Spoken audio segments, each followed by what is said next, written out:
En toda familia, cada uno se va ajustando a su posición. Y yo creo que en esa repartición de roles que no se dan sino en la misma vida, me tocó familiarmente, sin que nadie me lo dijera, ser el responsable de tener la memoria de la familia.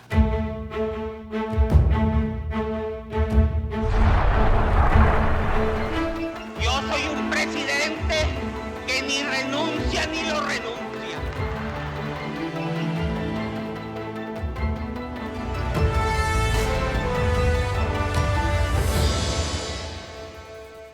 Carlos tenía la idea de hacer un trabajo sobre Rómulo que además se relacionara con su vida y su infancia en esos años desde hacía muchísimo tiempo. Porque tratar de entrelazar la historia del país con la historia de Carlos Oteiza no fue nada sencillo. No solamente la parte política es parte de la historia del país, sino también esas pequeñas historias individuales van sumando a un momento histórico. Entonces, ¿por qué negarse a que uno también es parte de la historia? Pero lo más interesante para mí fue que en este documental pues yo iba a ser la voz de Carlos Oteiza, porque una de las cosas que me parece más poderosa e importante de Rómulo Resiste es que está contada la historia a través de la voz de ese niño, que es Carlos, que va creciendo y se va convirtiendo en hombre transversalmente a que la historia está ocurriendo y a que las cosas están sucediendo. Y Sócrates hizo el trabajo como debía hacerlo, asumió el personaje del niño, que me costó un poco al principio porque quizás yo quería que hablara como hablara yo y era imposible. Lento, pero que parezca natural. No sé cómo vas a hacer, pues como tú eres un genio, pues... Es el director despojándose de su rol de director, entrando a una dimensión más humana, más íntima y más personal, y hablando de la vida, hablando de lo cotidiano. Yo creo que ese es el poder más grande que tiene Rómulo Resiste. Queríamos un poco contar las experiencias ya más humanas, sociales, cómo se vivía en la época, pues también eso requería no solamente buscar en las películas donde estaban los noticieros de cine, que está la política, lo que se inauguraba, las obras, sino también ir a lo íntimo, lo que la gente grababa y tiene guardado en su casa. No solamente revisamos material en cine y en video, sino bueno, fotografías, revisamos material hemerográfico. De todo llegamos a tener, y eso creo que es una de las partes que más enriquecen a la película. Sin la investigación no hay película, pues si no la película se va a caer como una torre de naipes. Bueno, ya, me llevaste ya. Estás demasiado rápido. Todo el mundo vino hoy eléctrico. Yo pensé que era la única que estaba Muchas personas que han reconocido a sus padres, personas reconocidas en la política que no han visto ahí, y bueno, eso algunas veces es gratificante porque se dio el acierto en el material seleccionado. Esa era la que más me gustó, que siempre no, la del autobús, que siempre... Evidentemente que cortar para el director es muy difícil, pero así como uno disfruta mucho haciendo las películas, tiene que tomar mucho valor a la hora de haber montado, haber trabajado, haber investigado y haber colocado una secuencia y al final decidir sacarla. Quitar, por ejemplo, lo que fue los aportes del INSES, que era donde se formaban técnicos que luego se insertaban en áreas productivas del país, la verdad es que fue doloroso. Y eran trabajos y ejercicios de ver dónde podemos incluir, porque él decía, yo no puedo desperdiciar esta imagen tiene que ir sí o sí. Nosotros solamente en entrevistas teníamos más de 20 horas. Por vía democrática, que era lo que él había sostenido ardorosamente. Entonces ya había un trabajo importante de enlazar una entrevista con otra para que la gente entendiera o tratar de contar de qué iba el documental. Elegir, seleccionar quiénes van a ser los que estén en la película, siempre es un dilema inmenso. Aplaudieron a Fidel en parte para condenar o criticar a Betancur. Nosotros cometemos el error de dividir Acción Democrática. Cuando Rómulo se baja del avión y dice, vamos a superar el canibalismo político... Es un pacto entre adversarios políticos muy enconados. Cuba siempre quiso ponerle la mano a la riqueza venezolana. Muchos le atribuían al propio Betancur como poderes mágicos. queríamos tener unos entrevistados bastante diversos, tener gente que viviera la época, pero también tener gente joven y al mismo tiempo lograr que la gente tuviera la historia al alcance de la mano, contada no solo por los protagonistas.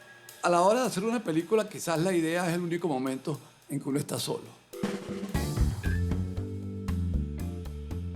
Uno comienza solo, pero se va llenando de gente para posibilitar la película, porque una película es de equipo. Trabajar con personal de calidad, con gente muy joven.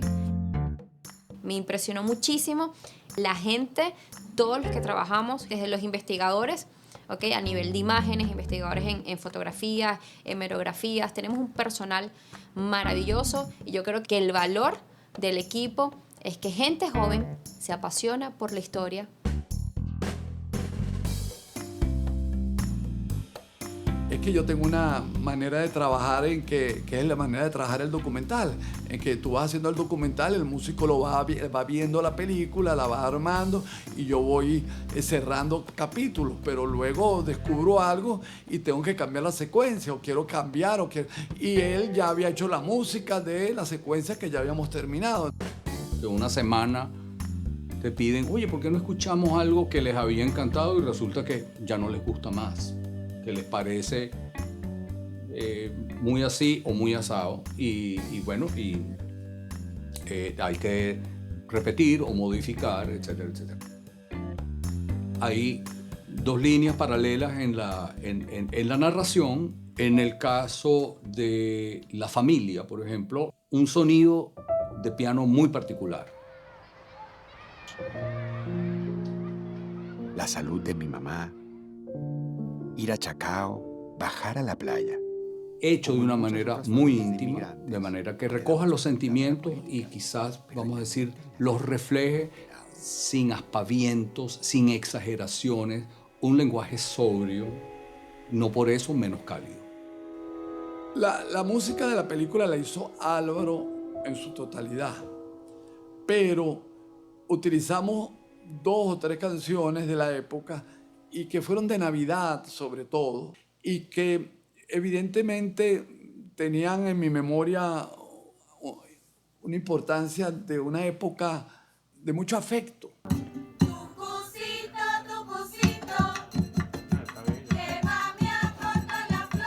Para mí fue un acierto poder llamar a Miguel Delgado Esteves para ayudarme en este mundo de la música y de los villancicos. Y Miguel Delgado Esteves dijo, bueno, yo puedo hacerla, tengo el equipo para hacerla, tengo los instrumentos y así lo hicimos.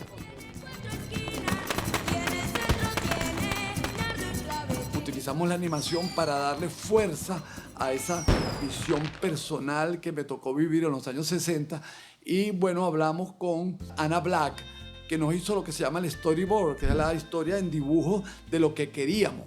Ana nos fue dibujando plano por plano de lo que queríamos de las secuencias infantiles.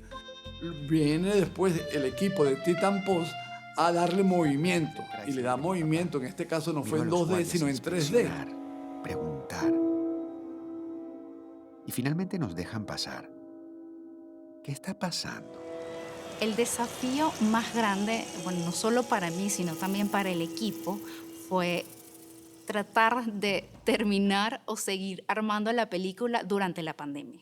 Por supuesto, fue muy duro tener que parar por algún tiempo. Saber que el material está, no sé, por ejemplo, Biblioteca Nacional y no poder ir. Hicimos un cronograma de estreno y tuvimos que desecharlo totalmente. Genera distancia, genera ruido, genera dificultades. Porque habían cosas que abrían un día sí, otro día no. Pero nosotros lo que hicimos con la pandemia fue no chocar contra la pandemia, no oponernos, sino caminar con ella. Nos fastidió en la investigación porque nos tenía todo cerrado, pero nos dio esta pequeña ventana de poder buscar y tener el privilegio de revisar cualquier cantidad de información. Y poder además tener como esa tranquilidad de revisar además todo con calma. Con los periódicos, los titulares que conseguimos, porque como teníamos la hemeroteca, pues nosotros pudimos buscar lo que fuera.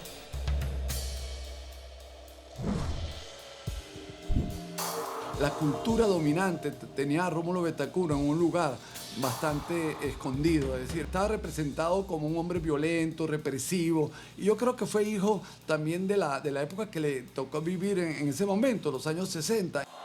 Porque quien se introduzca en un cuartel en Venezuela no será recibido con serpentinas y confeti, sino con plomo. Y yo creo que la gran épica de Betancur en la historia va a ser su gobierno del 59 al 64. Porque ¿quién es el señor Rómulo Betancourt? Asesino de obreros y estudiantes. Creo que Rómulo Resiste es una historia relevante para todos los venezolanos porque es la génesis de nuestra democracia, del sistema que nos sostuvo con sus fallas, pero también con sus grandes beneficios y sus grandes virtudes durante, bueno, más de 4 décadas. Esta cédula electoral es tu mejor credencial de buena venezolana. Este es un aporte que busca reflexionar, recuperar y sobre todo acercar a las nuevas generaciones a lo que fue la consolidación de la democracia. Creo que uno de los aportes principales de Rómulo Resiste es poder rescatar el valor del pacto de punto fijo, que muestra cómo los venezolanos somos capaces de generar acuerdos y cómo los venezolanos de esa época lo hicieron.